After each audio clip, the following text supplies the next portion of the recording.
자, 오늘은 어떤 거를 이야기할 거냐면, 오늘은 현재 벌어지는 상황, 그러니까 우리 시장의 예민함, 이 시장에 영향을 줄 수 있는 것에 대해서 이야기해 보도록 할게요.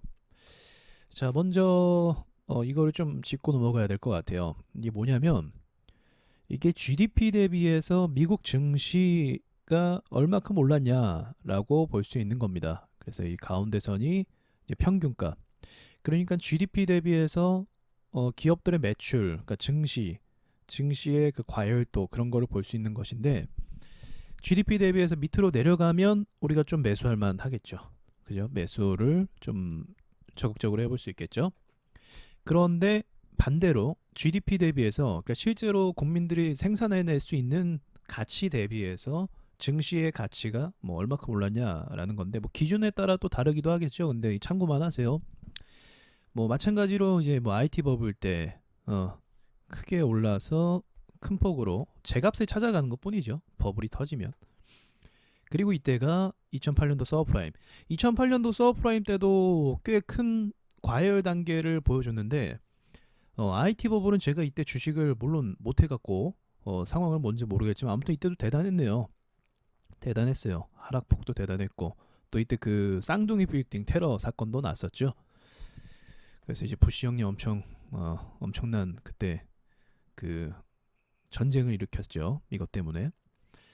뭐 아무튼 겹쳐 있었습니다. 그리고 나서 잠깐 이제 그 위기가 또 있었다. 유럽발이었나요 이때가?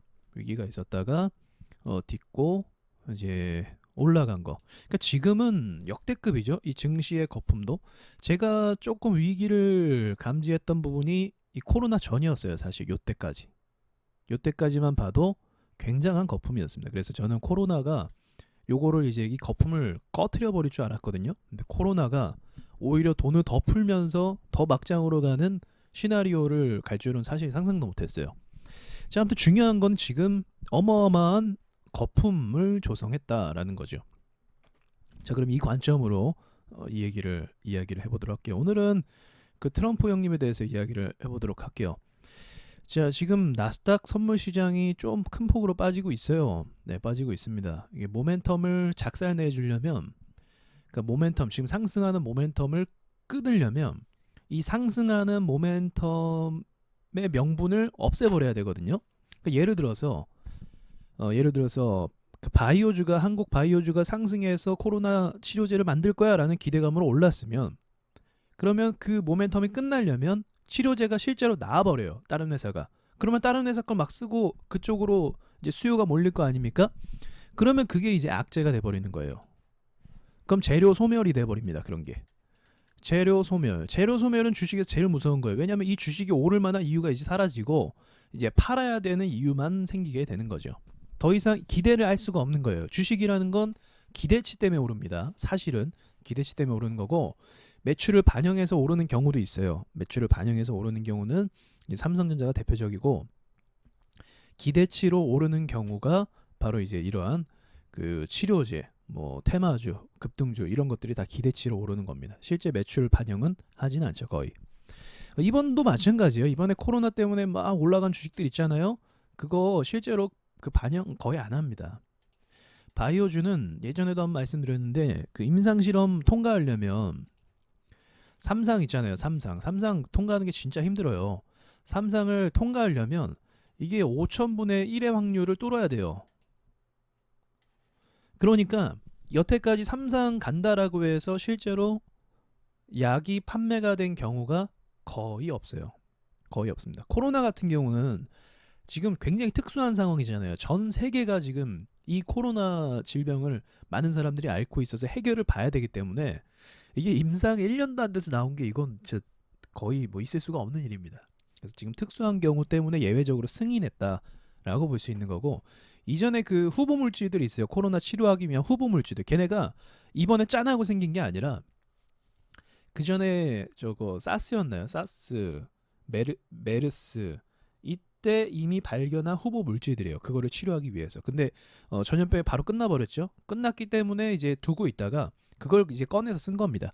그러니까 그때 당시에 검증을 했어도 검사를 했겠죠. 그래서 이제 인체에 무해하다는 부분은 어느 정도 이제 인정이 된 거죠. 자, 아무튼 이제 코로나 이 특수한 상황 그리고 트럼프에 대해서 이야기를 말씀드려야 되는데 뭐 다 아시겠지만 지금 트럼프가 그 걸고 있는 문제가 뭐죠? 이제 6일 날 이번에 뭐 그 임명이 돼서 바이든이 이제 절차를 밟으면서 이제 대통령으로 인수인계가 들어가는 과정이 필요한데 지금 요거에 대해서 막혔죠. 요거에 대해서 막혔습니다. 그래서 요거는 이제 자세히 알아보시면 뭐 다 나오는 부분이니까 알아보시면 되시고요. 제가 드리고 싶은 말씀은 현재 아직까지도 이제 지금부터 6일부터 20일 이 사이에 여러 가지 이슈들이 발생할 가능성이 높다라는 거예요. 트럼프가 그동안 준비했던 이제 부정선거를 주장하고 있죠. 부정선거에 대한 여러 가지 어떤 공방전이 실시간 중계와 더불어서 이제서야 이제 그 사람들에게 공개된 자료를 말하게 될 예정입니다. 말하게 될 예정이에요. 그래서 이거는 조금 우리가 냉정하게 볼 필요가 있는 부분이 뭐냐면 이제 정치 논리를 떠나서 뭐 좌파 우파 이걸 떠나서요. 트럼프가 분명히 오프라인 선거 때 이제 그 사전 선거 말고 우편 투표 말고 일반 선거 때 분명히 그 압승하고 있었단 말이죠. 선거 자체가. 근데 우편 투표가 발생하고 나서 이게 통계적으로도 말이 안 되는 부분이긴 해요. 우편 투표가 발생하고 나서 바로 이 판이 바이든 판으로 바뀌었어요. 그렇다라고 한다면 우편 투표에는 이제 뭐 정말 뭐 5대5 확률로 트럼프든 바이든이 이렇게 대립구도가 있을 텐데 이게 거의 우편 투표는 갑자기 뭐 8대2 이런 식으로 압도했다라는 거죠. 바이든이 8, 뭐 트럼프가 2. 근데 8대2도 아니에요. 뭐 9대1 이런 식으로 압도해버린 거죠. 이게 상식적으로 말이 되진 않잖아요. 그러니까 트럼프가 불복하는 거예요. 오프라인 때 이제 그 선거를 했을 때는 우편 투표 말고요. 직접 가서 투표하는 거. 그걸 했을 땐 트럼프가 분명히 거의 압승하고 있는데 그 압승을 넘어서 아니 이거 어떻게 해야 되는 거야? 압승을 넘어서 더 압승을 해버린 거예요. 바이든이. 그러니까 이게 얼마나 이게 수상해요. 사실은 제가 지금 뭐 좌우 논리를 떠나서 이 상황 자체가 얼마나 수상합니까? 그죠? 수상하니까 트럼프가 엄청나게 지금 자료를 모아서 이제 이번 6일 이후로 자기 편들을 모아서 상원 의원인가요? 모아갖고 이제 발표를 하기 시작하는 거예요. 그래서 증시에 이 불확실성이 담기는 겁니다. 자, 그렇다면 조금 전에 제가 재료 이야기를 했죠. 재료 이야기를 드렸습니다. 그러니까 이 재료를 이야기를 해야 되는 게 뭐냐면 미국이 이제 선거 전까지의 불확실성이 분명히 있었습니다. 그래서 선거 전에 저 역시도 어떤 거를 이제 생각을 했냐면 일단 트럼프가 당선이 되면 중국 같은 경우는 트럼프 이제 한 번 더 연임할 경우에 중국 같은 경우는 정말 나라 자체가 이 과장이 아니라 진짜 아사 직전까지 갔었거든요. 그 경제적으로. 그리고 국가 부도 위기가 이제 발생할 직전이었어요. 사실은. 그거는 이제 중국 기업들의 매출표를 보시면 알아요.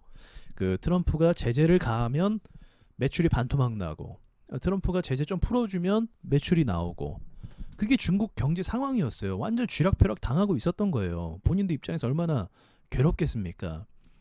그럼 트럼프가 이제 되기 전에 뭔가가 생기는 게 좋겠죠. 트럼프 재선을 막을 수 있는. 그러니까 이 올해 코로나 터진 것도 음모설 또 이야기도 하지만 타이밍이 참 기가 막혀요.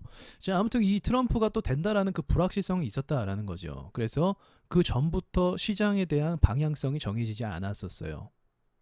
다들 보시면 아셨겠지만 우리나라 증시도 마찬가지였고요. 우리나라 증시도 이 방향성이 정해지지 않았었어요. 코스피도. 그래서 이때 시장이 좀 어려웠죠, 우리. 그리고 나서 트럼프가 안 되고 바이든으로 기우니까 증시가 이렇게 된 겁니다. 왜요? 바이든은 친중이니까 기본적으로 중국에 대한 제재 풀어줄 거니까.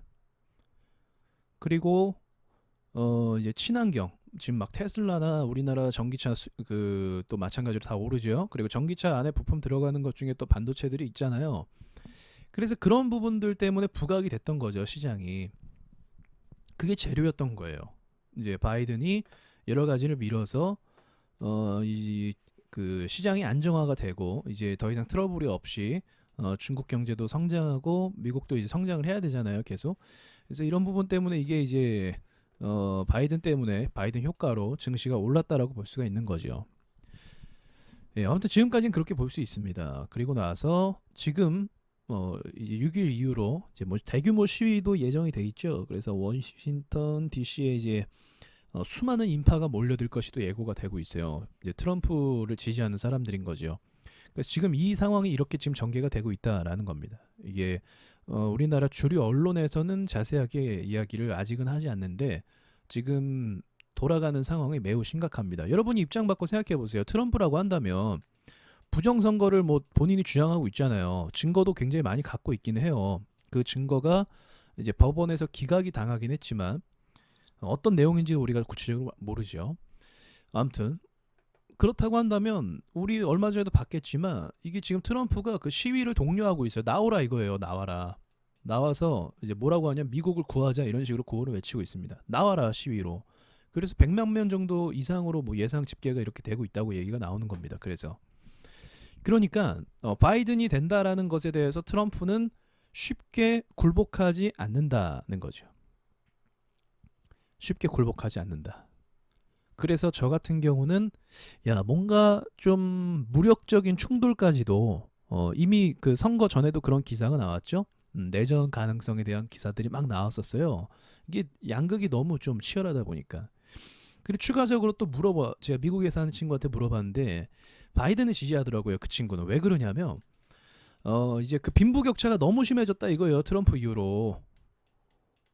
미국도 마찬가지예요. 부동산 가격 서프라임 이전보다 더 올라갔고 증시도 엄청 올라갔고 지금 빈부격차 너무 심했다요. 그래서 잘 못 사는 사람들은 바이든을 지지하는 거예요. 이렇게 얘기하면 좀 그렇긴 하네요. 아무튼 민주당 성향 아시죠? 예, 바이든을 지지하는 거예요. 트럼프는 너무 기업만 밀어준다. 너무 잘 사는 사람만 더 밀어준다. 의료비도 더 올라갔다. 그 오바마 케어가 어제 없어졌으니까. 그래서 당장 생존과 먹고 사는 부분의 문제이다 보니까 서로 예민해요. 보면 이쪽은 이제 민주주의를 수호하자라는 그런 거고 여기는 이제 뭐 너무 가난하다, 힘들다 이런 위주고. 그래서 이 둘의 대립이 정말 감정적으로도 이 지지층 지지하는 사람들까지도 이 트러블이 엄청나다라는 겁니다. 그래서 실제로 뉴스에도 막 나왔죠. 뭐 총 쏘고 죽이고 막 그런 얘기 나왔잖아요. 시위하다가. 그러니까 과격해질 가능성이 높아요. 과격해질 가능성. 그걸 이제 내전이라고 이야기하는 거죠. 아무튼 분위기가 이렇다라는 거.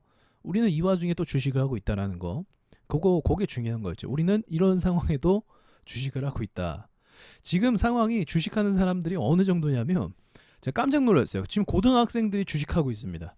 고등학생들이 지금 전업투자 꿈꾸면서 주식하고 있는 상황이에요. 지금 학생들이. 그러니까 지금이 얼마나 이 투자자들이 많이 뛰어드는 시장인지 모르겠어요. 근데 우리가 제가 봤을 때 이 트럼프 이제 그 미국 대선, 이 미국 대선이 좀 방향성을 많이 결정합니다. 이 시장에 대해. 만약 바이든이 되면 정말 친중 쪽이 맞기 때문에 어쩔 수 없이 맞기 때문에 시장에 대한 리스크를 좀 덜 거예요. 오바마 때처럼. 오바마 때 뭐 특별히 뭐 엄청난 이슈가 없었잖아요. 유럽발 이슈 빼고는 미국 증시가 뭐 딱히 문제가 없었습니다. 그러나 트럼프가 되고 나서부터 어땠죠?